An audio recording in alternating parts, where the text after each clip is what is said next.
Et c'est parti. Super, on y arrive. On va le mettre en petit, pour que vous puissiez voir. Voilà, alors du coup, j'ai pas forcément le retour du chat.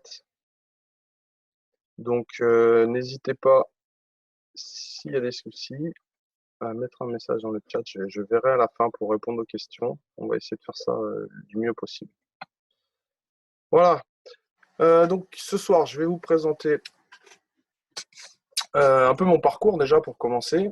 Et avant d'attaquer dans le vif du sujet, je déflorerai un peu le TSPT, même si la plupart d'entre vous connaissent certainement. J'essaierai d'être assez synthétique. Et surtout, ce qui nous intéresse ce soir, c'est le cœur du sujet, c'est tout ce qui est psychologie énergétique. Et comment on peut mettre ça au début. Comment on peut soigner le SPT à partir des psychologies énergétiques. Ensuite, je vous montrerai très concrètement comment je travaille et on fera un petit exercice avant de conclure. Voilà. J'espère que ça vous conviendra. C'est une nouvelle. Par contre, je suis vraiment désolé, j'arrive pas à voir vos commentaires. S'il y en a. Ok, ça c'est bon.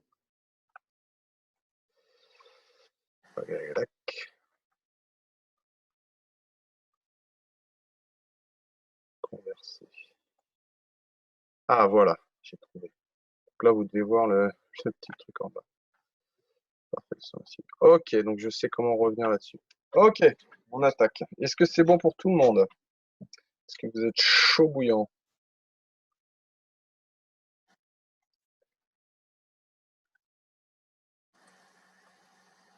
C'est ok. Je me dis ça. Les autres sont confortablement installés. Vous avez de quoi boire. Ça va durer un petit peu, hein. Je pense que je voulais faire un truc assez court, mais finalement, je me suis embarqué pour vous donner un maximum de contenu ce soir. J'espère que ça va pas être trop sopo. Qui était à la webconférence avec Laurence, hein, qui m'a découvert par ce biais-là? Christelle, ouais, Christelle, Caroline, Mélissa aussi, d'accord. Super, bah écoutez, j'espère que vous ne serez pas déçus. Ça sera un peu plus technique ce soir, mais je vais essayer de rendre ça simple. Ok, allez, on y va, j'attaque. Comment je reviens au début de ce truc-là déjà? Mhm, tac. C'est parti. Donc, bah, pour ceux qui ne me connaissent pas, Jean-Christophe Charrier, je vais rapidement vous brosser mon parcours. On va aller très vite parce que la plupart vous étiez là la semaine dernière. Je vous expliquerai un peu vite fait mon début de carrière dans l'armée, comment je suis devenu thérapeute et un peu ce que je fais aujourd'hui. Ah, donc j'ai commencé dans l'armée en 2000, je suis passé par Saint-Cyr. J'ai été d'abord à la Légion et après j'ai commandé une unité de génie dans l'armée de terre. J'ai fait ça pendant 12 ans. Voilà. Et qu'est-ce qui s'est passé? Ben, en 2011, j'ai j'ai Loïc, c'est un de mes gars qui était parti en Afghanistan, qui est décédé en mission. Et suite à ça, ben, c'était le premier bouleversement majeur dans ma vie. Et en 2012, je décide de quitter l'armée. Pas forcément par rapport à ça, mais bon, voilà, j'avais une fenêtre d'opportunité, donc je quitte l'armée. Et l'année d'après, mon père se suicide. Deuxième choc majeur. C'est donc là que j'ai commencé un gros travail sur moi, à partir de 2013. Je vais découvrir certains outils dont je vais vous parler ce soir. En fait, je les ai testés sur moi à l'époque. Et de façon plus générale, je me suis dit que ça pouvait être utile à beaucoup de gens. Et en 2015, j'étais en expatriation au Yémen pour Total. Et on a dû évacuer le site suite aux événements géopolitiques. Et donc là, j'ai encore pu toucher du doigt toute la dimension émotionnelle et la problématique du stress. Donc, qu'est-ce que je fais aujourd'hui? Aujourd'hui, essentiellement, je suis formateur en leadership. Ça, c'est mon activité principale à l'heure actuelle. Je travaille pour Saint-Cyr Formation Continue. On fait des séminaires autour du leadership pour des entreprises privées Et en fait, on fait la transposition de savoir-faire militaire notamment, que ce soit en team building, aguerrissement ou même en leadership de façon générale. Là, c'était un séminaire que j'ai animé pour l'école, comment ils appellent ça, l'école supérieure, le A, je sais plus. C'est une école qui est à Beyrouth, une école du Liban. Donc en fait, là, c'était un groupe c'est un genre de mastermind des grands patrons du Liban qui sont passés par cette école, l'équivalent du CAC 40 français en fait. Donc voilà, donc c'était une super expérience. Psycho-énergéticien, c'est ce qui va nous intéresser aussi. Donc c'est vraiment là-dessus que je suis en train de développer mon activité en ce moment, en complément du leadership, parce qu'en fait finalement tout se recoupe un peu. Et l'idée, c'était en fait de mêler les deux et de voir comment, et coach conférencier, ça va plus ou moins avec, c'était de voir comment je pouvais utiliser ces outils-là dans le cadre de mes formations leadership pour, euh, pour sensibiliser en fait les grands patrons, puisqu'on touche essentiellement des comités de direction, à la dimension émotionnelle et humaine. Voilà.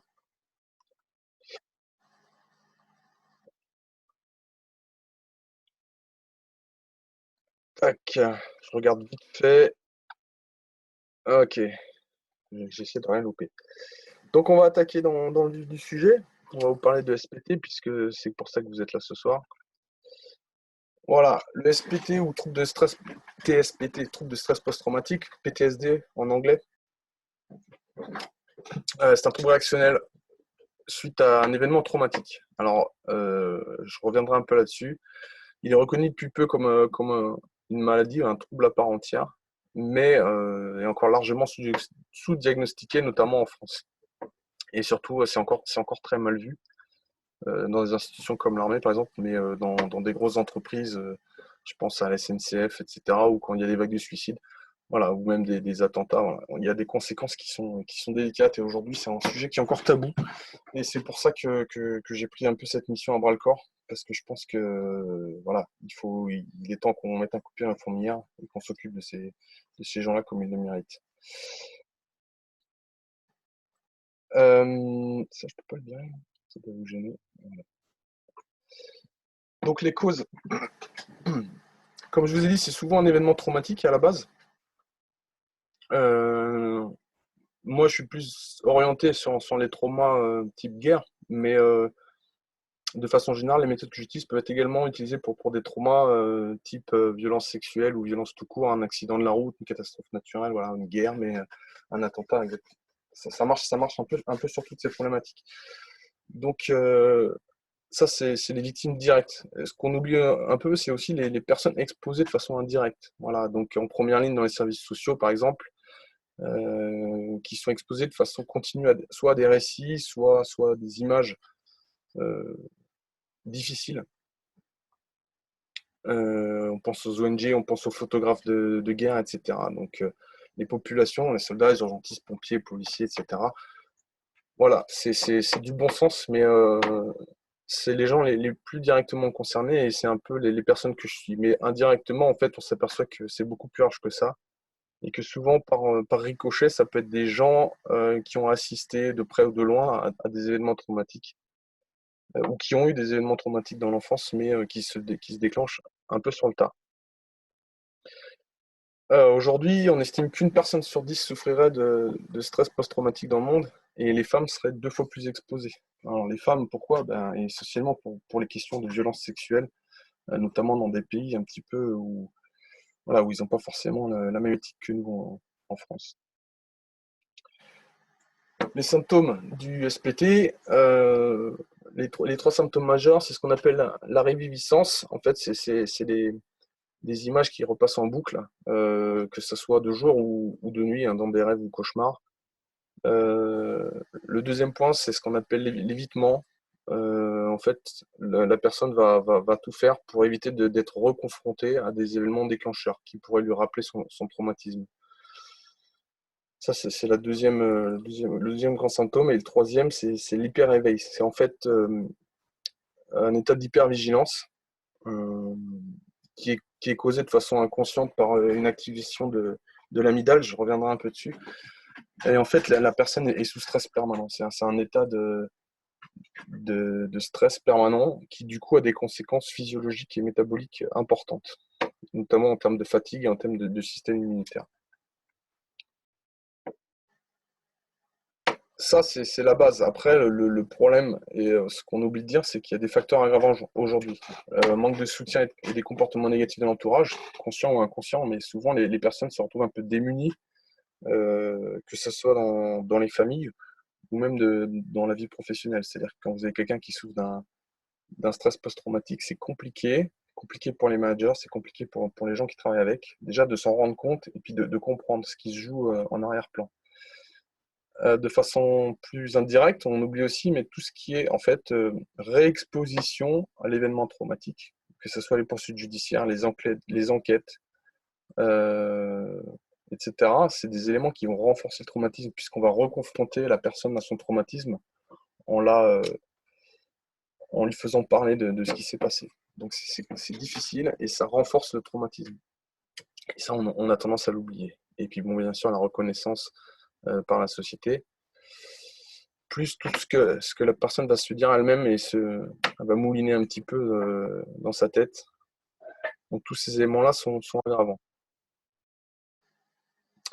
Voilà, le problème c'est que le stress post-traumatique, c'est voilà, c'est ce qu'on voit, c'est la partie émergée de l'iceberg. Derrière, euh, tout ce qui en découle, c'est ça. Les risques suicidaires supérieurs, la dépression, souvent, 30 à 80% des cas, tout ce qui est trouble anxieux, donc ça revient à tout ce qui est hypervigilance, un enfermement émotionnel qui implique donc des difficultés avec les proches, et de façon plus large, après, de la somatisation, et donc des maladies, en tête desquelles la fibromyalgie qui apparaît très souvent, et tout ce qui est diabète, cancer. Aujourd'hui, c'est prouvé, hein, on sait que la plupart de ces maladies sont déclenchées par des chocs émotionnels.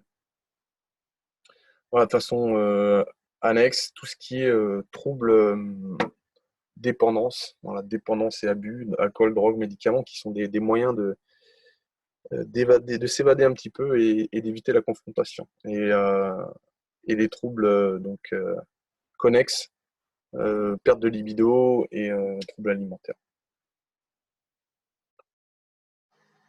Voilà, donc là je vais rentrer un peu plus dans les mécanismes. J'en ai parlé un petit peu la dernière fois, j'ai essayé de le synthétiser. En fait, ce qui se passe, c'est que le corps est une belle machine hein, qui est dans un équilibre permanent, qu'on appelle l'homéostasie. Et en fait, tout fonctionne un peu de façon antagoniste. C'est-à-dire que pour plier les bras, vous avez un muscle, pour le détendre, vous avez un muscle opposé. Et de la même façon, pour des réactions quelconques, pour maintenir la chaleur dans le corps, ou, etc., à chaque fois, vous avez des réactions qui vont dans un sens différent et qui se compensent. Donc le but, en fait, c'est de rester à l'équilibre. Dès que vous avez un événement qui vient perturber cet équilibre, et donc qui vient déséquilibrer un besoin, qu'il soit naturel ou psychologique, hein, vous avez une sensation qui est déclenchée dans le corps. La sensation, c'est un petit peu le voyant sur le tableau de bord qui vient vous dire bah, il y a un problème, quoi. Il y a un problème et il faut faire quelque chose. Donc la sensation, en fait, va déclencher derrière, en cascade, un certain nombre de réactions physiologiques ou psychiques qui vont entraîner une réaction. Une réaction du corps ou une action concrète, quoi. Et le but de cette action va être de remettre le corps à l'équilibre. Pour donner un exemple concret, vous sortez, vous étiez à l'intérieur, d'un coup vous avez froid, donc l'événement c'est je sors, le froid m'agresse, mon besoin d'équilibre thermique est déséquilibré, la sensation c'est la sensation de froid et la réaction c'est ben, on va se couvrir. Voilà, c'est de façon très générale, mais ça se retrouve un peu dans tous les domaines. Le point qui se pose, c'est celui-là. Quand on a un trauma, c'est également un événement déclencheur, mais qui est beaucoup plus intense. D'accord? Donc ce trauma-là, il va venir impacter directement le besoin, mais de façon plus, quoi. On va monter directement, la balance, elle va pencher d'un coup, tout à bloc. Et la sensation, bah, du coup, va être super intense. Et là, il y a deux choses différentes. Soit on arrive à mettre en place une contre-réaction qui permet de revenir à l'équilibre, donc la flèche du haut. Soit, et ce qui est souvent le cas, Parce qu'on n'y est pas préparé et puisqu'on s'y attend pas, on a tendance à mettre en place une réaction qui suffit pas. Donc de cette réaction-là, on va avoir un sentiment d'impuissance et ce sentiment d'impuissance va venir nourrir encore les sensations de dévalorisation etc. Et en fait, ça va boucler. Voilà, il y a une espèce de boucle psychologique qui va se mettre en place et qui ne permettra pas en fait de remettre les besoins à l'équilibre. Ça, c'est le mécanisme de façon générale. Le problème, c'est que le trauma, il est ponctuel. Et une fois que le trauma est plus là, on devrait se dire, bah, normalement, on devrait revenir à l'équilibre. Sauf qu'une fois qu'on a enclenché ce cycle, eh ben, ça tourne en boucle. Et donc, du trauma, on rentre dans le traumatisme. Le traumatisme, c'est en fait, c'est nous qui allons générer inconsciemment, qui allons alimenter cette boucle. Voilà. Tac. Concernant les traitements, donc aujourd'hui, en France, la plupart des suivis, pour ceux qui y sont confrontés ou qui connaissent des gens, c'est essentiellement des démarches médicales et psychologiques ou psychiatriques. C'est-à-dire, en gros, euh, des thérapies comportementales et cognitives, ce qu'on appelle les TCC, euh, qui travaillent essentiellement sur de l'exposition et de la parole, d'accord? Et du médicament. Voilà, là, pour la partie médicale, c'est-à-dire qu'on va vous apprendre à vivre avec votre trauma, en gros, mais on va pas aller le régler. Ça, c'est le problème actuel. La partie psychologique et psychiatrique fonctionne, mais c'est très très long. C'est très très long. Et aujourd'hui, on voit apparaître d'autres techniques alternatives, notamment le MDR qui fonctionne très bien sur des traumas lourds. Le MDR étant, pour ceux qui ne connaissent pas, un système de mouvement oculaire. Donc on va exposer la personne pareil en la faisant parler et on va envoyer un message contraire au cerveau avec des mouvements oculaires. Ça, c'est une méthode qui fonctionne assez bien. Et à côté de ça, on a aussi l'hypnose. Voilà, ça, c'est un peu ce qui se fait au jour d'aujourd'hui. Le problème, c'est ça, c'est que des études récentes ont montré, notamment aux États-Unis, puisque c'est eux qui sont un peu leaders sur toutes les études autour du stress post-traumatique, euh, que les méthodes psychologiques et psychiatriques, notamment la TCC, euh, que 70% des personnes continuent à être diagnostiquées comme souffrant de TSPT, ce qui est quand même énorme. Donc voilà, ça fonctionne, mais ça fonctionne mal.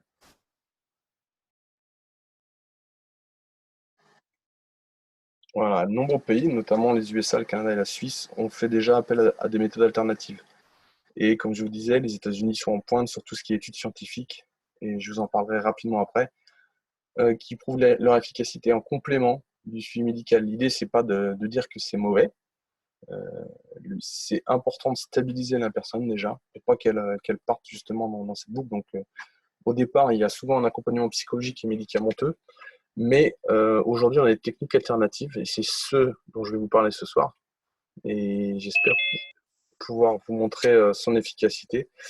Tout ce qui est méditation, notamment méditation de pleine conscience. Alors la méditation, c'est quelque chose qui est un petit peu, qui fait un peu débat, parce qu'on s'aperçoit que si les personnes ne sont pas bien stabilisées, la méditation peut même renforcer le trauma dans certains cas, certains types de méditation.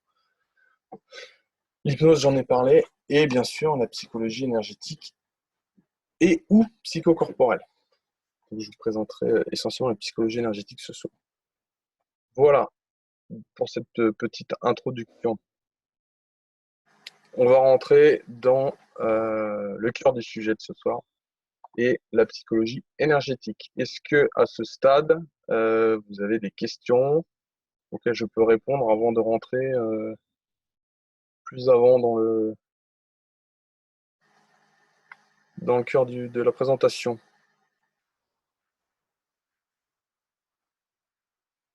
Non? Ok, vous m'entendez toujours, il n'y a pas de problème? Parce que je ne vois pas le... Ouais, c'est bon, ok, parfait. J'essaye de faire au mieux, c'est vrai que c'est pas évident. Ok, alors on continue. Donc la psychologie énergétique, c'est quoi? De façon très concrète, c'est une nouvelle branche de la psychologie, hein. C'est juste dans la continuité de ce qui se fait déjà, mais qui aujourd'hui mobilise l'esprit, le corps et le cœur. Et donc qui rejoint les thérapies psychocorporelles, qui sont plus orientées sur les mouvements du corps. Il y a différentes techniques autour de ça, hein, de libération des émotions par le corps, autour de la danse, la biodensa, pour ceux qui connaissent par exemple, voilà. Ou le TRE.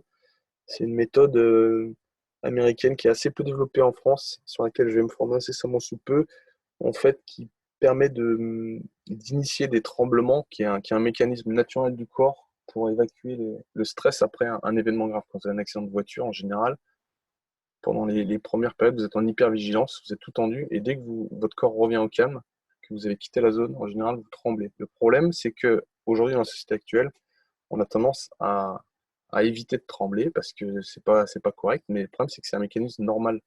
Et si on vient bloquer ce mécanisme, on peut générer du trauma derrière. Donc voilà, ça, c'est des exemples de thérapie psychocorporelle. Euh, Celle que je vais vous présenter ce soir est un peu plus large. Elle est plutôt psycho-énergétique. Mais tout ça fonctionne de concert aujourd'hui et ça marche très bien. Et ça permet de traiter voilà, différentes choses. C'est pour ça que moi, je suis plus orienté SPT parce que du fait de mon parcours, bien sûr. Mais je traite aussi différentes choses comme l'anxiété, la dépression, tout ce qui est phobie, douleur. Voilà. Et de façon plus générale, on peut aussi travailler tout ce qui est croyances limitantes. Ça fonctionne très bien. Donc les origines, euh, de façon générale, c'est né aux États-Unis, hein, comme la plupart des méthodes un peu innovantes, à la fin des années 70, suite à la découverte du docteur Roger Callahan. Euh, donc il avait créé initialement ce qu'il appelait la TFT, la Thought Field Therapy, ou thérapie du champ mental, on appelle ça. Et Gary Craig, qui était ingénieur à la base et qui a été un de ses patients, un de ses disciples, on va dire, puisqu'il a été formé par Roger Callahan, comment dire, il a synthétisé et il a processé en fait la technique pour la rendre plus simple et il a créé l'EFT, Emotional Phenomena Techniques, qui est en fait un espèce de condensé plus simple et plus logique des méthodes de Roger Callahan.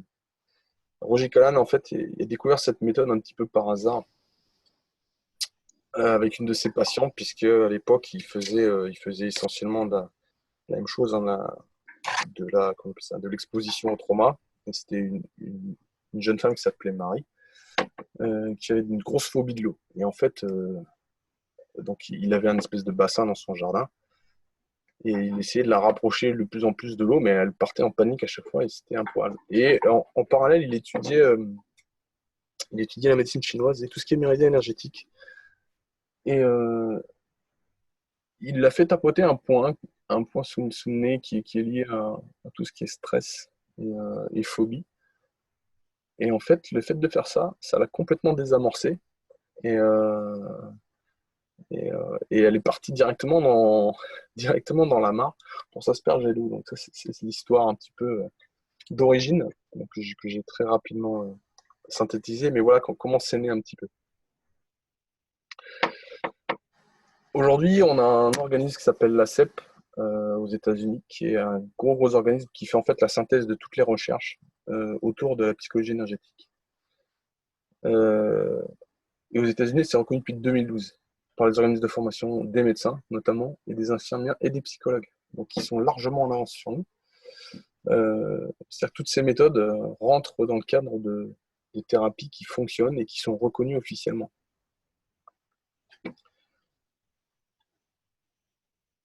Voilà. Alors là, je vais vous brosser une galerie de personnages, mais pour que vous connaissiez un peu, pour ceux qui ne connaissent pas, les principaux acteurs. Dawson Church, pour ceux qui ne connaissent pas, c'est lui qui est en pointe de toutes les recherches. Il a monté un organisme de recherche, il fait énormément d'études, et notamment sur les anciens combattants. Il avait monté un programme de soutien aux vétérans avec des coachings en ligne, etc. Il a fait beaucoup d'études et il fait des conférences aux États-Unis et de temps en temps en France. Il y en a quelques-unes qui tournent sur YouTube qui sont hyper intéressantes, je vous les conseille.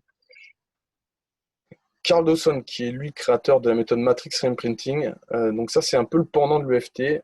Ça se rapproche un peu de l'hypnose, c'est-à-dire que on va faire des suggestions. Enfin, la personne va elle-même se faire des suggestions. Ça permet de recabler l'inconscient.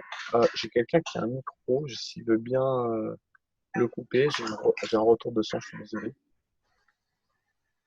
Je ne sais pas qui c'est. Voilà. Le matrix reimprinting, donc c'est un peu comme l'hypnose. Voilà, on va suggérer à l'inconscient des nouvelles choses et on va créer des nouveaux chemins neuronaux.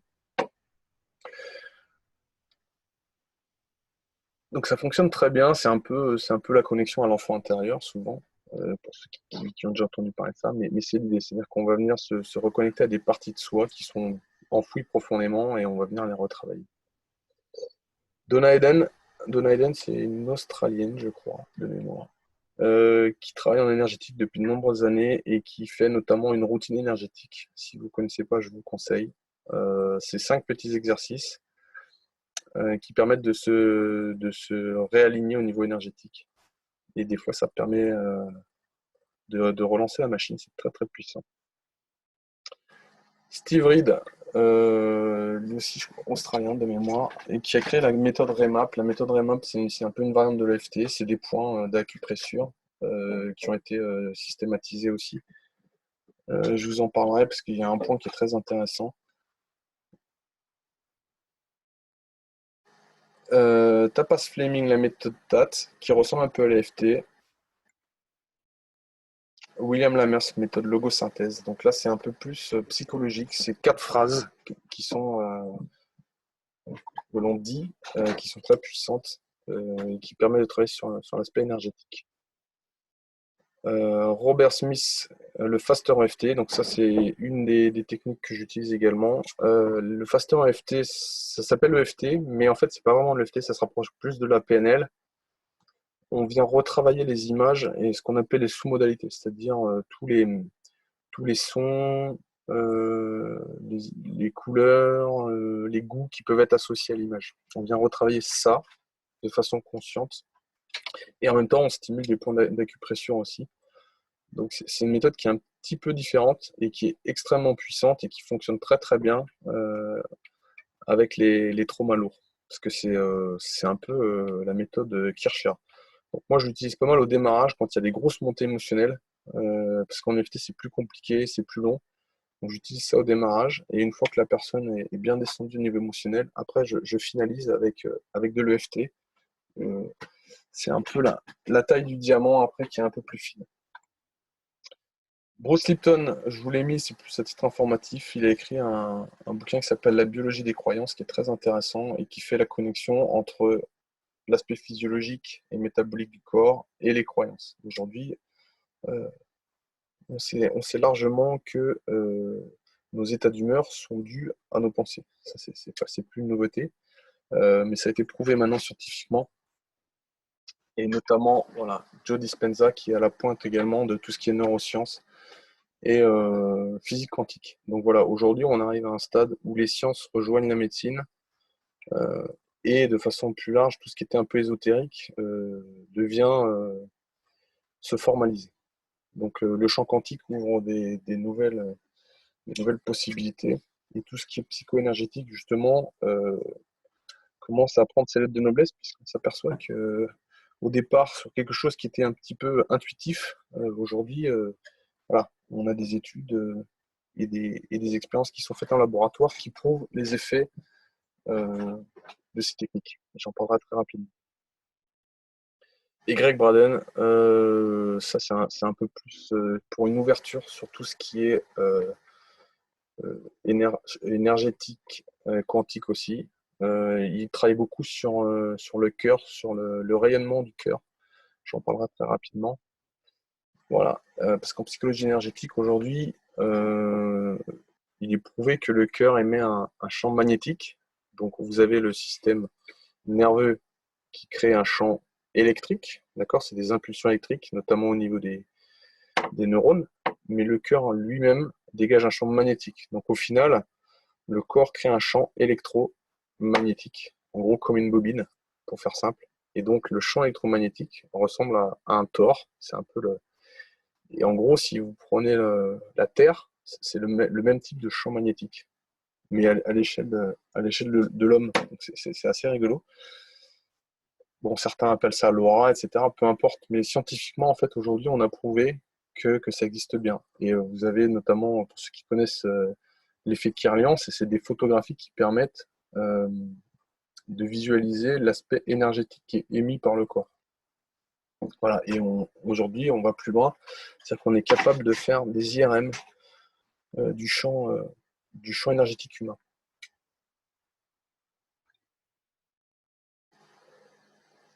Donc là, je vais rentrer un peu dans le dur et vous parler un peu des études qui sont menées. Aujourd'hui, on a plus d'une centaine d'études et de travaux qui ont été publiés dans des revues, qu'on appelle les revues à comité de lecture, et 82 d'entre elles montrent des résultats positifs.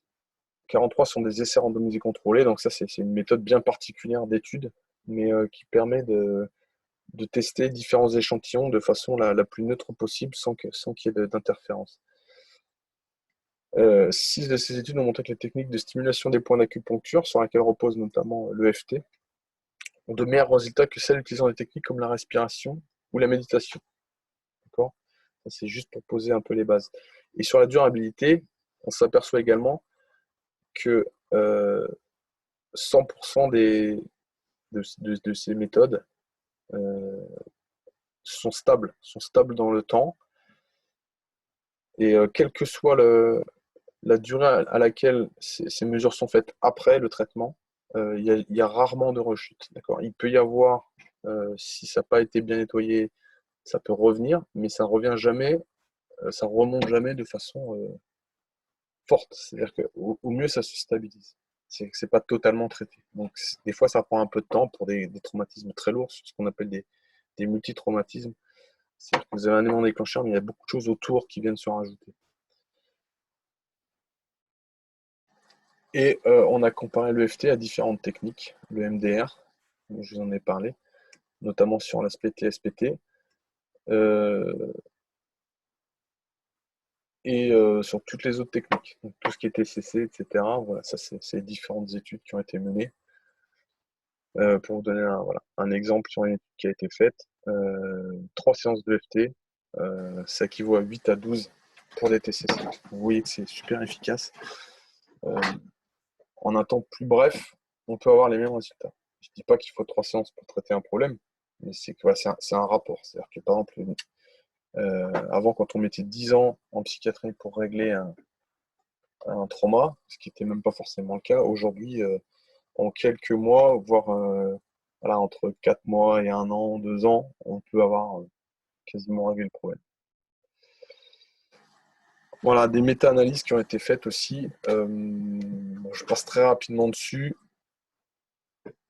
En gros, ce que ça veut dire, c'est que l'EFT, ça marche extrêmement bien pour l'anxiété, dans la grande taille d'effet, sur les SPT, très grande taille d'effet, et sur tout ce qui est dépression. Je reviens sur 2 études particulièrement intéressantes dans le cadre de ce que moi je présente, donc le SPT, qui ont été menées sur des anciens combattants aux États-Unis. Donc la première date de 2013, ça a été fait sur 55 anciens combattants. Ils ont été répartis sur deux études. Voilà. Il y en a la moitié qui a fait le suivi classique et l'autre moitié qui a fait 6 séances de psychologie énergétique avec un suivi.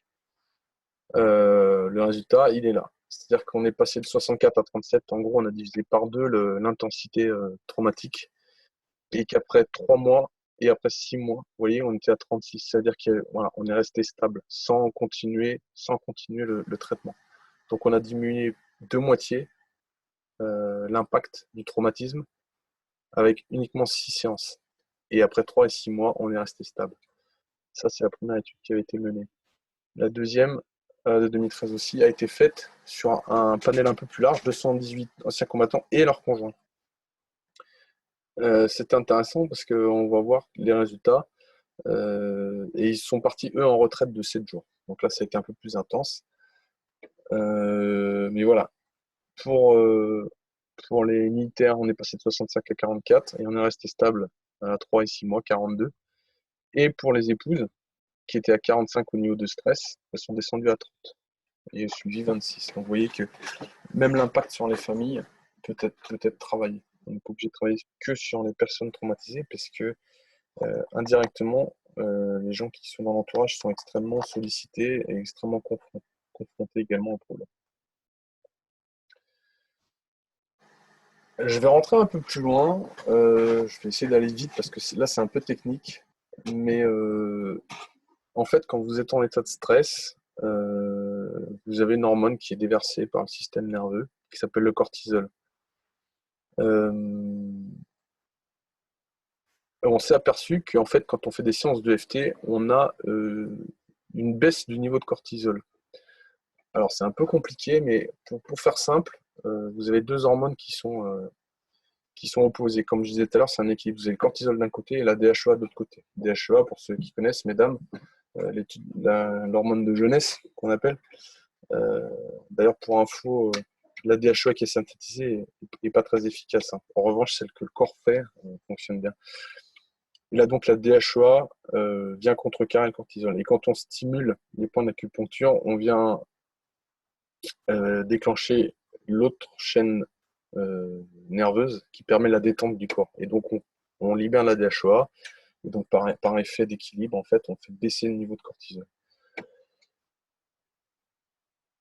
D'autre part, voilà, les études montrent qu'on a une normalisation du rythme des ondes cérébrales.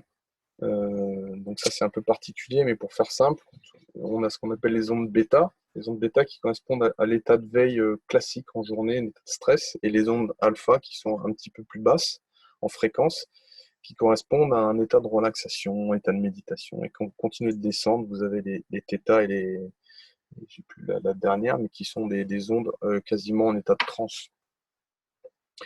Donc en fait, vous arrivez quand vous tapotez, quand vous stimulez le point d'acupuncture, à descendre cette fréquence vibratoire au niveau du cerveau et en fait vous rentrez dans des états de conscience modifiés ou des états de repos. Voilà, production accrue d'onde delta, équivalent sommeil profond. Voilà, c'était celle-ci qui me manquait, delta. Et ce qui est un peu plus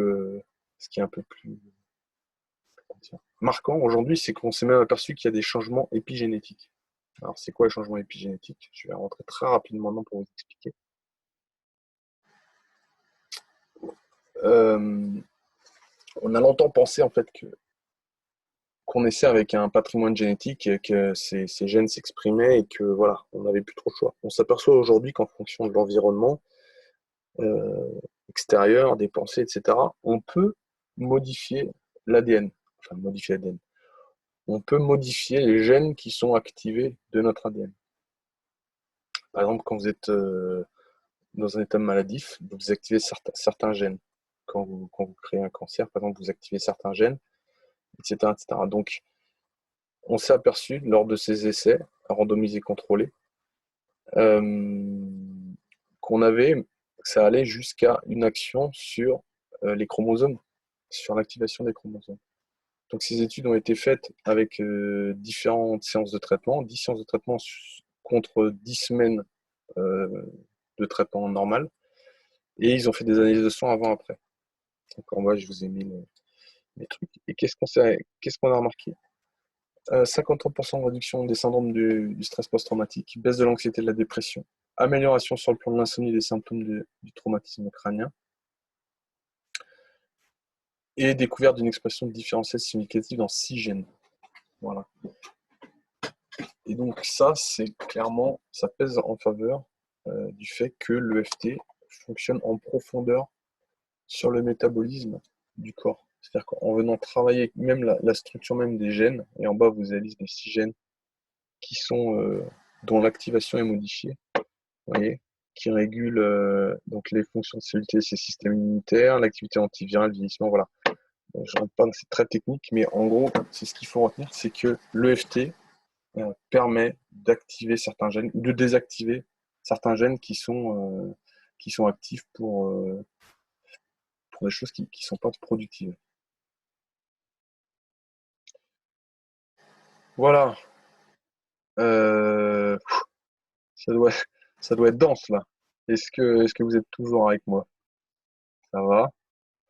Très intéressant, merci. Il est 8h20, je pense que je vous ai déjà noyé. Ça va? Super, c'est top. Ok, merci. Bon, je continue alors.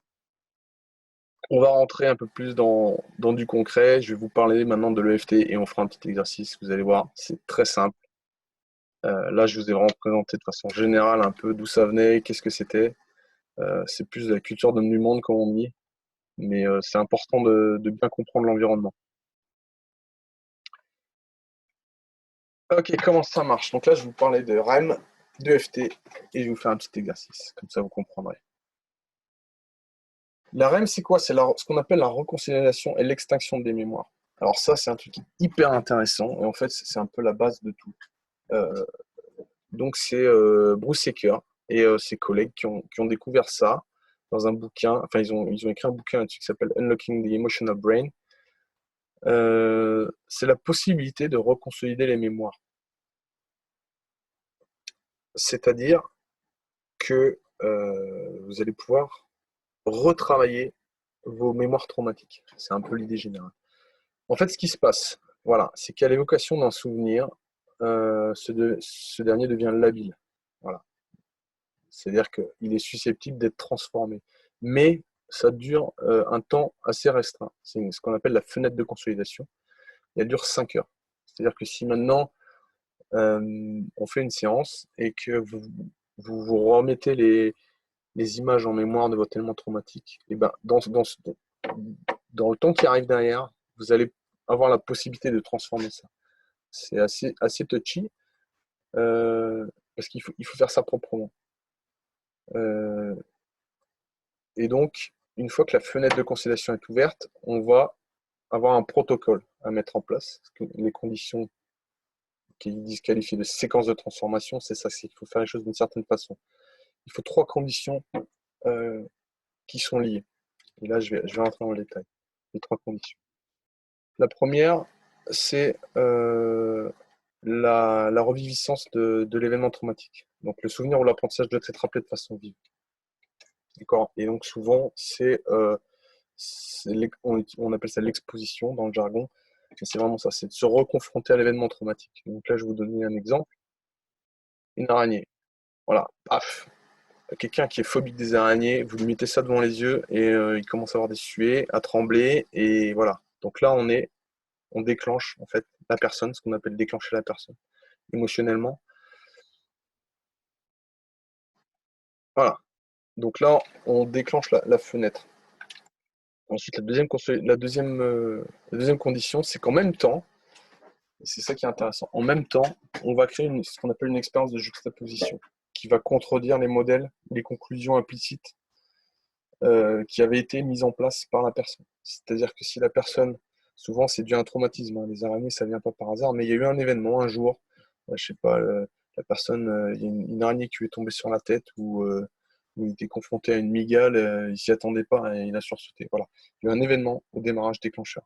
Et donc suite à ça, il a mis en place un certain nombre de mécanismes. Donc l'idée là, ça va être de créer une nouvelle expérience et pour que l'inconscient comprenne que bah, ah ouais, en fait, il y a possibilité de faire différemment.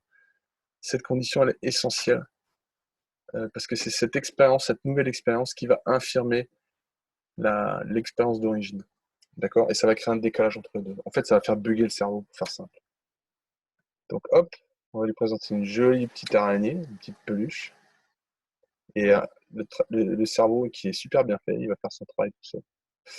Ça, c'est la deuxième condition. La troisième condition, donc là, vous dire, on commence à être un peu plus serein. La troisième condition, c'est que cette expérience de juxtaposition, il va falloir la répéter.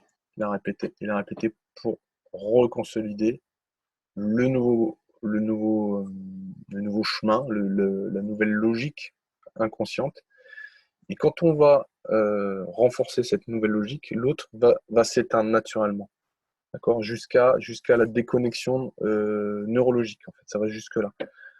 Ceux qui travaillent un peu en développement personnel ont déjà entendu parler de ça, du renforcement par les habitudes. Voilà, on vient renforcer les connexions neuronales. En fait, dans les neurones, vous avez des espèces de câbles. C'est des câbles, hein. C'est comme des câbles électriques qui font la liaison. Et en fait, autour, vous avez une gaine de myéline. Et en fait, cette gaine, elle va être renforcée. En fait, c'est comme si votre câble était de plus en plus gros avec une isolation de plus en plus grande. Ce qui fait que, en fait, ça circule beaucoup plus vite à l'intérieur. On crée une espèce d'autoroute, ce qu'on appelle les autoroutes neuronales. Donc le but, c'est d'arriver à cet état-là. On va renforcer, renforcer, renforcer pour que l'inconscient prenne cette voie-là. Et une fois que l'autre est plus utilisé, hein, ça devient la petite départementale. Quand l'autoroute est en place, ben, elle est moins fréquentée. Et donc au bout d'un moment, elle est laissée à l'un. Donc là, l'idée, c'est voilà, bing, bing, bing, les petites araignées. Et là, c'est réglé. Ça, c'est l'idée générale, comment ça fonctionne. Je vois des petits messages. Je vais tout de suite regarder.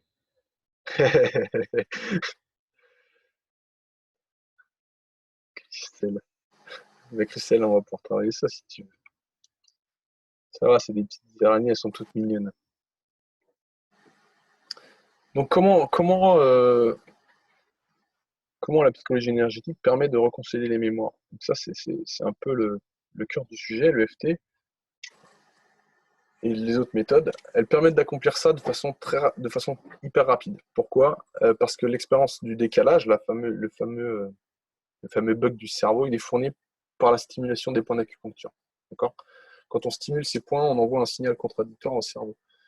C'est-à-dire que la personne est exposée à son traumatisme, donc elle déclenche le système nerveux autonome, sympathique, la voie du stress, en fait. Quand vous déclenchez c'est pas vous qui déclenchez, hein, c'est inconscient, mais le cerveau fonctionne bien. Quand vous êtes confronté à un danger, il y a tout qui se met en branle. C'est-à-dire que décharge d'adrénaline, les muscles sont irrigués, les pupilles se dilatent, la digestion se met en stand-by. Voilà. Vous sollicitez toutes vos ressources euh, pour soit combattre, soit fuir. D'accord? Ça, c'est le mécanisme normal du corps. Bon, et un stade plus élaboré, on peut aussi faire, comment on appelle ça? Ils appellent ça le freeze, c'est le. J'ai plus la traduction maintenant en français. En fait, vous restez gelé sur place, quoi. C'est la sidération. Voilà, cherchez le mot. Sidération. Ça, c'est le mécanisme normal. Et l'autre mécanisme, j'en ai pas un peu rapidement tout à l'heure, c'est le système nerveux parasympathique, qui lui est responsable de créer l'équilibre et donc de venir mettre le corps au repos. Donc là, c'est libération de DHEA, d'ocytocine, voilà, toutes des hormones du bonheur, du calme, etc. Et donc ça permet au corps de récupérer, ça permet au système nerveux et au système immunitaire de se remettre en place, etc. Le problème, c'est que si vous restez en permanence en état de stress, ben, ces mécanismes ne peuvent pas se faire. Donc vous êtes plus sensible aux expositions. Donc là, ce qu'on va faire, c'est qu'en fait, on va envoyer un message, on va envoyer les deux messages en même temps, le message de stress et le message d'apaisement. Et c'est ça, en fait, qui va créer le fameux deuxième point que je vous ai évoqué tout à l'heure au niveau du cerveau. C'est-à-dire qu'on va lui envoyer un message en disant, bah, en fait, ce que tu faisais avant, bah, moi, j'ai autre chose à te proposer, quoi. Voilà. Donc, vous avez ce qu'on appelle la ronde, vous avez un certain nombre de points à stimuler, que je vous ai mis sur la diapo. Et qui en fait sont axés sur des méridiens énergétiques de la médecine chinoise. Hein. Ça fait 3000 ans qu'ils utilisent ça. Nous, on y vient doucement. Et en fait, chaque point correspond, vous avez des méridiens qui correspondent aux différents organes du corps. Et chaque organe, entre guillemets, est lié à un état émotionnel particulier. Par exemple, le point qui est situé là, le collarbone, c'est le point sous clavicule, ce qu'on appelle. Lui, il est notamment pour toutes les émotions de peur et de stress très fort. Donc, je reviendrai dessus après, mais c'est un point qui est hyper important. Voilà, comment ça se passe? Je vous en ai parlé très rapidement, l'amygdale. Mais l'amygdale, c'est un peu la tour de contrôle du cerveau. C'est elle qui dit halte là, qui va là quand il y a un stress. C'est elle qui déclenche, qui se met en branle et qui déclenche un peu tous les mécanismes euh, autour du système nerveux. Il y a des études qui ont été menées à Harvard et qui ont montré justement que la stimulation de certains points avec des aiguilles d'acupuncture provoquait une régularité, une baisse de son activité. Parce qu'en fait, quand vous êtes en état de stress, l'amygdale, elle reste en état d'hypervigilance, quoi. C'est comme si elle était tout le temps sollicitée. Et le fait de planter des aiguilles d'acupuncture ça permet de descendre ce niveau d'alerte. Voilà, amygdale, hippocampe et tout ce qui va avec. Mais ce qui a été remarqué, même de façon... Après, ils ont refait des études.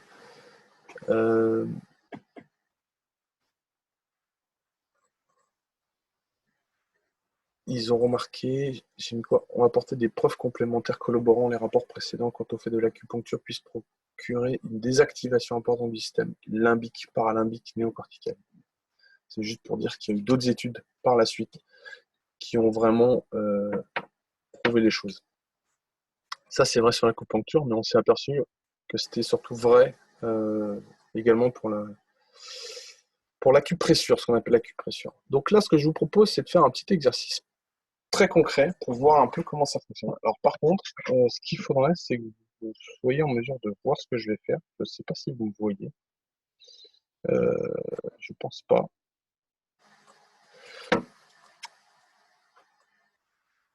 Est-ce que vous me voyez physiquement?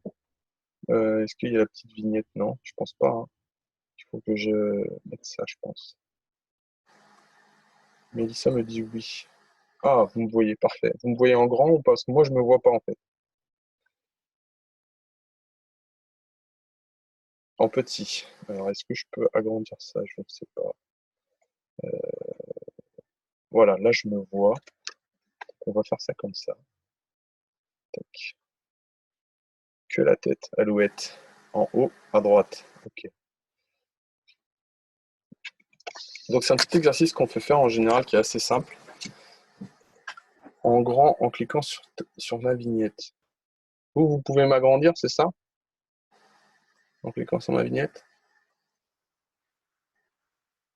Ouais, ok, parfait. Bah, alors, je vous invite à double-cliquer pour me voir en grand parce que ça sera peut-être plus simple. Donc, le but, c'est de voir l'effet sur le système inconscient, juste d'une petite ronde. Et donc, l'exercice consiste, je l'ai écrit là, je pense que vous avez le visuel. Vous allez tourner la tête à gauche, d'accord? Comme ça, et vous allez regarder le plus loin possible sur la gauche, et vous allez prendre un point de repère. D'accord? Faites l'exercice. Comme ça, et la même chose à droite. Et vous prenez votre point de repère. C'est bon? Et ensuite, on va faire une petite ronde de FT. Donc comme ça, vous verrez ce que c'est. Je vous invite à juste m'imiter, ça va être très facile. Donc pour initier une ronde de FT, on va venir stimuler ce point-là qu'on appelle le point karaté. Donc vous pouvez le faire avec l'ensemble des doigts, c'est le plus simple. Et on va créer une phase de préparation qui commence toujours de la même façon. C'est même si, et on expose le problème, et après il y a une partie qui est je m'aime et je m'accepte, ou je m'aime et je me respecte totalement. Voilà, c'est quelque chose sur l'amour de soi. Et en fait, c'est hyper important. Donc on va faire ça de façon très simple. Même si je n'arrive pas à tourner la tête plus à fond, je m'aime et je me respecte totalement. Même si je suis incapable de tourner la tête plus à gauche et plus à droite, je m'aime et je me respecte. Et même si, malgré tous mes efforts, je suis bloqué, je m'aime et je me respecte totalement. D'accord? On fait ça 3 fois. Et après, on attaque la ronde. Donc là, on va faire une ronde complète. Comme ça, vous verrez l'ensemble des points. Donc le premier, il est sur le dessus du crâne ici. D'accord? Donc on va venir tapoter ce point-là. Et en fait, là, on fait ce qu'on appelle la phrase de rappel. C'est-à-dire qu'on va juste rappeler, en fait. Ça permet de rester exposé à la thématique. Donc je suis incapable de tourner la tête. Après, le coin du sourcil, juste ici. On peut faire les deux côtés ou un côté, peu importe. Voilà. Je ne peux pas tourner la tête. Après, c'est le coin de l'œil, juste là. Je suis incapable de regarder plus à droite, plus à gauche. Ensuite, c'est sous l'œil, juste au niveau de l'orbite. Voilà. Je ne peux pas tourner plus la tête. Ensuite, c'est sous le nez, au niveau du creux. Un doigt, deux doigts. Je ne peux pas tourner la tête. Ensuite, juste sous la bouche, entre la bouche et le menton. Je ne peux pas tourner la tête. Ensuite, le point sous clavicule. Donc, celui-là, je vous en ai parlé rapidement. Il se trouve juste ici. Vous avez le creux là, au niveau de la gorge. Et vous faites un espèce de triangle comme ça avec les doigts. Et vous avez à peu près la zone. C'est juste sous les clavicules, donc c'est quelque part par ici. Donc là, en général, on met tous les doigts. Comme ça, on est sûr de ne pas louper le point. Et on continue. Je suis incapable de tourner la tête davantage. Ensuite, c'est le point sous les seins. Donc sur la verticale du mamelon, juste sous les seins. Pour les femmes, c'est juste sous les seins. Là, on peut taper avec le tranchant, comme ça, juste en dessous. Je ne sais pas si vous voyez. Voilà, même chose. Je suis incapable de regarder plus à gauche et plus à droite. Ensuite, c'est sous les bras. Donc ça se trouve à la verticale de l'aisselle, à hauteur du mamelon. D'accord. Donc là, on peut taper avec le plat de la main.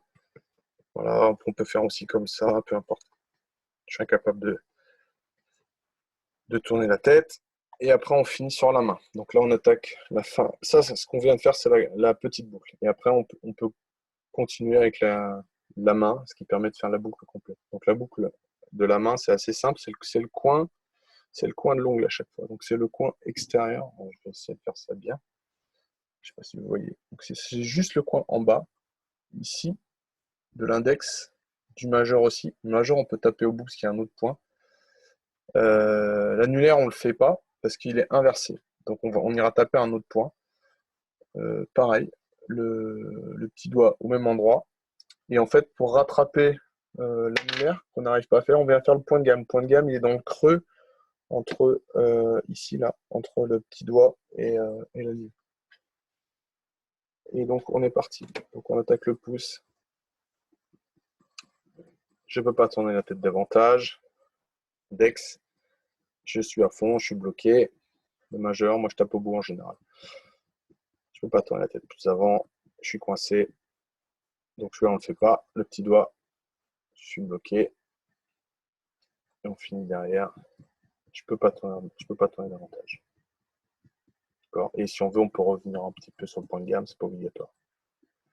Ok. Ensuite, on prend une grande inspiration. On se détend. Et on mesure normalement l'efficacité. Donc là, vous refaites la même chose. Tournez à gauche. Et vous reprenez tout à gauche. Vous tournez les yeux et vous reprenez votre point. Et vous regardez si ça a changé. Et la même chose à droite. Et là, vous me dites dans le chat, est-ce que ça fonctionne ou est-ce que ça fonctionne pas pour vous? Moi, pour moi, j'ai gagné quasiment 2-3 mètres de large, je pense.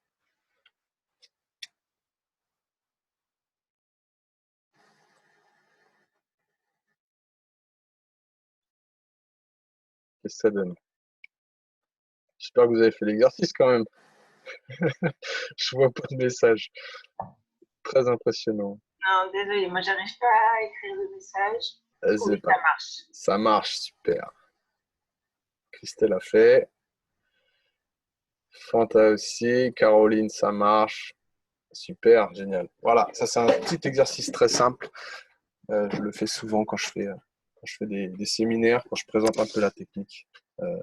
Et ce qui est intéressant avec cette technique, c'est qu'une fois que vous l'avez utilisée, en thérapie par exemple, vous pouvez l'utiliser à titre personnel. C'est pas très compliqué, vous pouvez bosser tout seul après. Vous avez les outils pour le faire.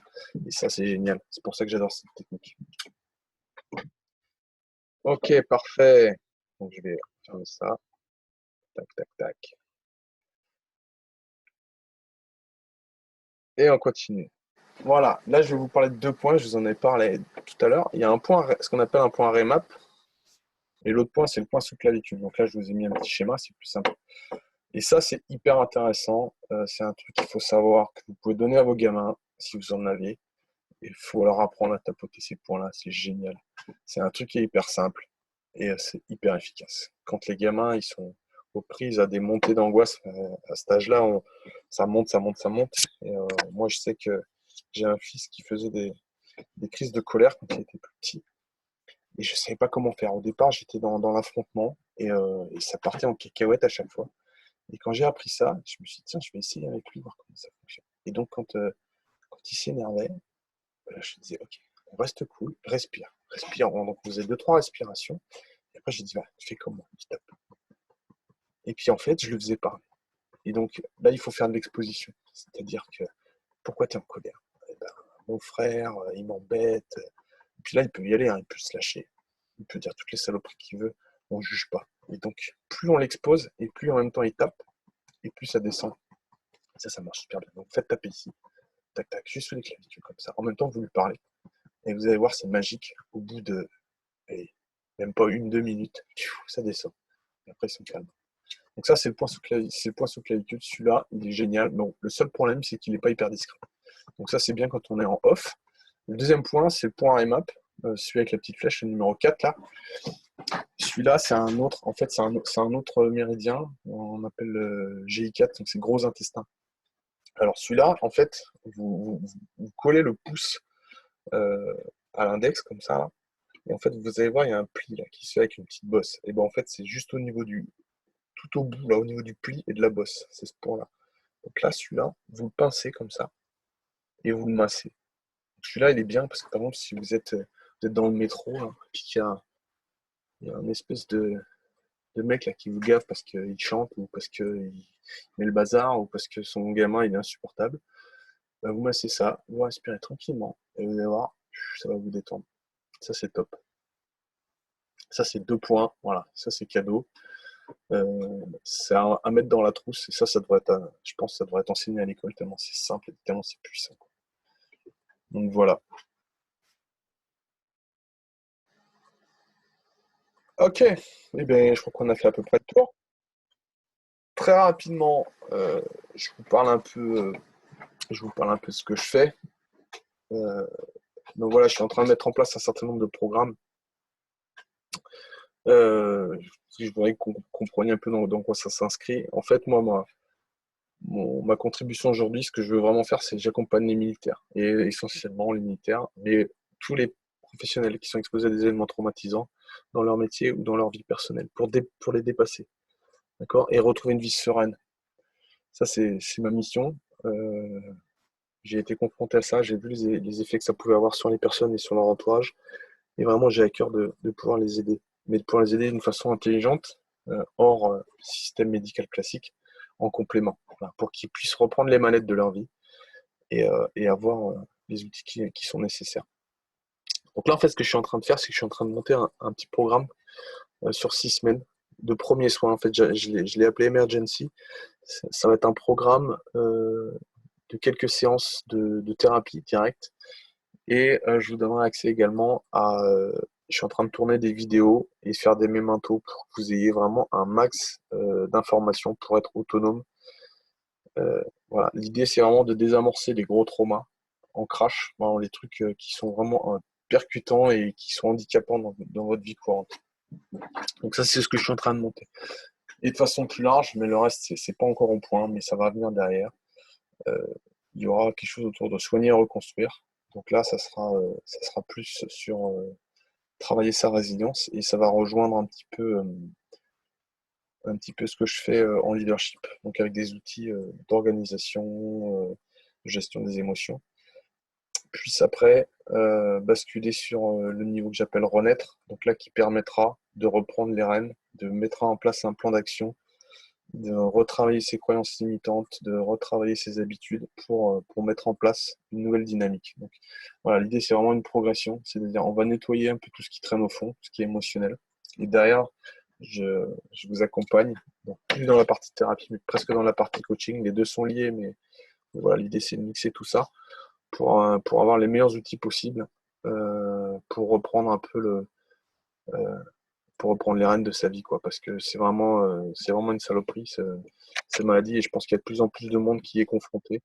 On parle de stress post-traumatique, mais je pourrais dire burn-out ou dépression, c'est sensiblement la même chose aujourd'hui, hein. C'est les mêmes mécanismes. Les gens qui se sentent dépassés par les événements et qui renforcent en fait cette espèce de cycle d'impuissance. Donc voilà, c'est un peu l'idée. Donc là, je vous présente très rapidement. Moi, ce que je vous propose aujourd'hui, je vais pas vous vendre quelque chose, hein, c'est pas l'idée. C'est que si ça vous a plu, ce que je vous ai raconté, eh ben, c'est qu'on se cale un petit entretien de 15 minutes par téléphone, ou par Skype, ou par WhatsApp, peu importe, pour qu'on puisse approfondir et que je puisse répondre à vos questions. D'accord? Savoir si vous êtes intéressé pour qu'éventuellement on bosse ensemble, présenter un peu votre problématique. de façon très, très globale, savoir si ça match. Euh, et puis voilà. Et moi, ce que je vous propose, c'est qu'en échange, moi je vous envoie un lien pour revisionner ce que je vous ai passé ce soir. Normalement, j'ai enregistré. Inch'Allah, j'espère que ça va marcher. Euh, et comme ça, vous pouvez le revoir à loisir tranquillement chez vous. Et puis voilà, je pense que c'est pas mal. Donc, ce que je vous demande, si c'est OK pour vous, si vous êtes intéressé, et uniquement si vous êtes intéressé, c'est pas la peine. Voilà. Euh, Moi, j'aime bien bosser avec des gens qui font les choses. Les curieux, juste, ça m'intéresse pas nécessairement. Voilà, j'ai pas énormément de temps et voilà, je veux vraiment me focaliser sur les gens qui en ont besoin. Donc, je vous invite, vous m'envoyez un SMS, c'est mon numéro perso, dans lequel vous me mettez votre mail, ok? Et comme ça, moi, je peux vous envoyer le lien et on peut se caler après un rendez-vous. Je vous donnerai mes dispos, vous me direz quand est-ce que ça vous arrange et puis on se cale ça. Un petit entretien de 15 minutes et après on voit si on peut bosser ensemble ou pas. Ok? C'est ok pour vous? N'hésitez pas, dites-moi.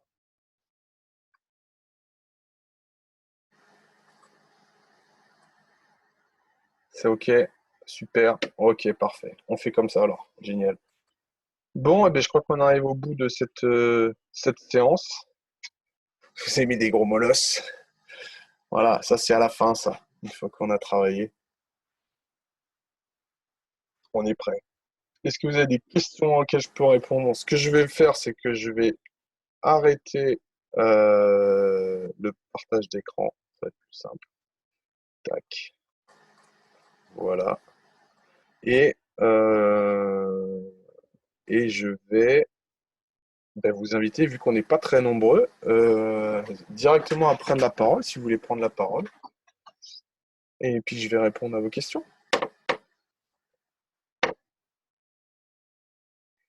Vous pouvez même mettre votre vidéo si vous voulez. Je pense que ça doit passer.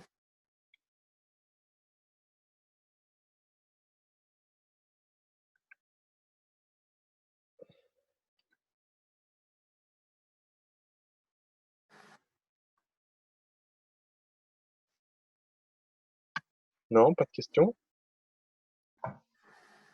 Ah, j'entends une voix qui s'élève du fond. C'est Kat, c'est ça? Avec un E. Avec un E. Bonsoir Kat. Bonsoir, mais moi c'est la première fois que je vous vois. Ouais, C'est Christelle qui m'a orientée vers vous. d'accord. Suite à un trauma très très personnel, un viol, on va dire, voilà. Mais on n'est pas obligé d'en parler, hein. Et du coup, ouais, je pense que enfin, tout ce que vous avez dit me parle énormément et j'ai pas réussi. J'ai pourtant eu des médecins, des psys, effectivement, tout ça, et j'ai pas eu ce vrai, comment dire, ce vrai truc qui fait que on va essayer d'arriver à passer outre. Il y a des clés, des Ouais, clés. bien sûr. Voilà, c'est les clés qui me montrent en fait. Écoutez, je suis à votre disposition si vous voulez qu'on voit ça à l'occasion, mais il n'y a pas de problème. Après, ce qu'il faut savoir, et c'est ce qui est intéressant avec l'EFT, c'est qu'on n'est pas obligé de travailler dans l'exposition pure et dure et rentrer dans le trauma. C'est-à-dire qu'on a des méthodes pour venir contourner, pour pas que ce soit trop violent pour la personne. Et on travaille sur les sous-modalités qui sont liées au trauma. C'est-à-dire qu'on va déjà nettoyer un peu tout ce qui traîne autour, de façon à faire descendre l'intensité émotionnelle. Et une fois que ça s'est fait, on va pouvoir aller revisiter l'événement traumatique. Mais on le fait vraiment en dernier recours, ou alors on le fait avec des gens qui sont vraiment costauds, qui sont OK pour y aller directement, mais en général, ça brasse pas mal au niveau émotionnel. Donc, c'est pas forcément ce que je privilégie. Ça dépend vraiment des gens. Il y a beaucoup de techniques. Après, c'est un peu de la finesse et c'est un peu du ressenti, mais ça dépendra du thérapeute sur lequel vous tombez. Euh, voilà. C'est ça qui Voilà. m'intéresse, ne pas être obligé de parler Bien sûr, traumatisme. bien sûr. Donc ça, on peut tout à fait le faire sans rentrer dans le détail. On est déjà capable de travailler. En une séance ou deux, déjà, vous pouvez voir un peu ce que ça donne. Super. Merci Voilà. beaucoup. Mais je vous en prie. C'est un pied-nage. Ok, est-ce qu'il y a d'autres questions?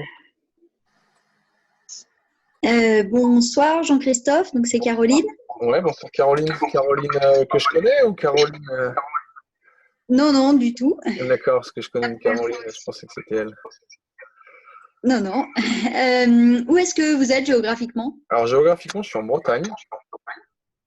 Je suis entre Brest et Quimper, mais je me balade pas mal. Je travaille souvent sur Rennes, mais mes séminaires sont essentiellement du côté de Rennes. De temps en temps, je suis sur Paris aussi. Mais je travaille par Skype. C'est possible donc de faire des séances de FT par Skype. Exactement, et ça marche très bien.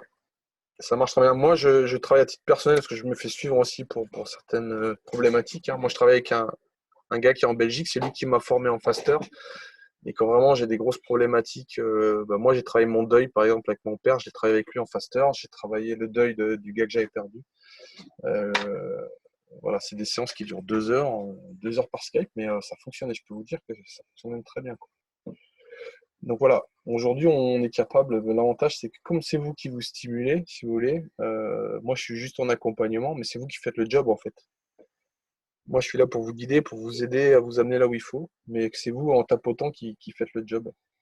Alors, l'EFT, ce qui est bien, c'est que ça marche en auto-soin, comme je disais.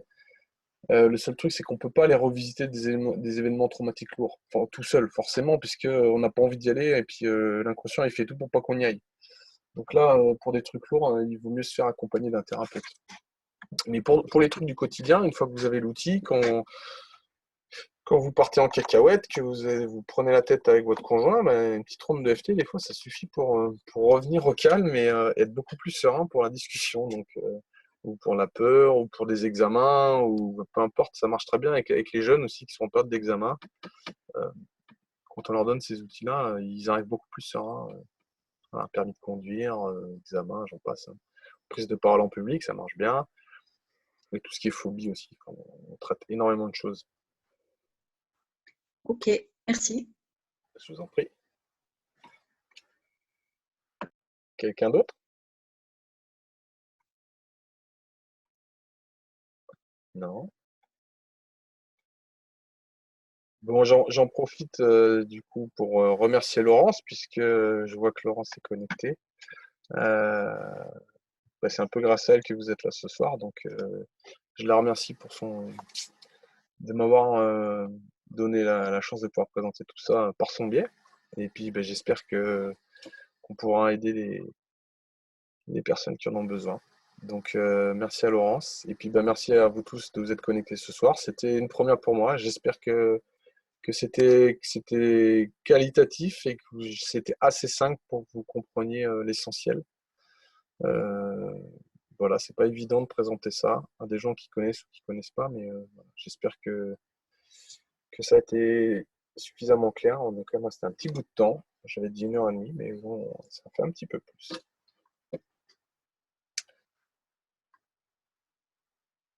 C'est bon? Plus de questions? Eh bien, écoutez, à ce moment-là, on va clôturer la soirée. Je vous souhaite une excellente soirée à toutes, puisque je vois qu'il n'y a que des dames ce soir. Quelle chance. Il y a Chris peut-être, non? Chris, c'est un homme ou une femme?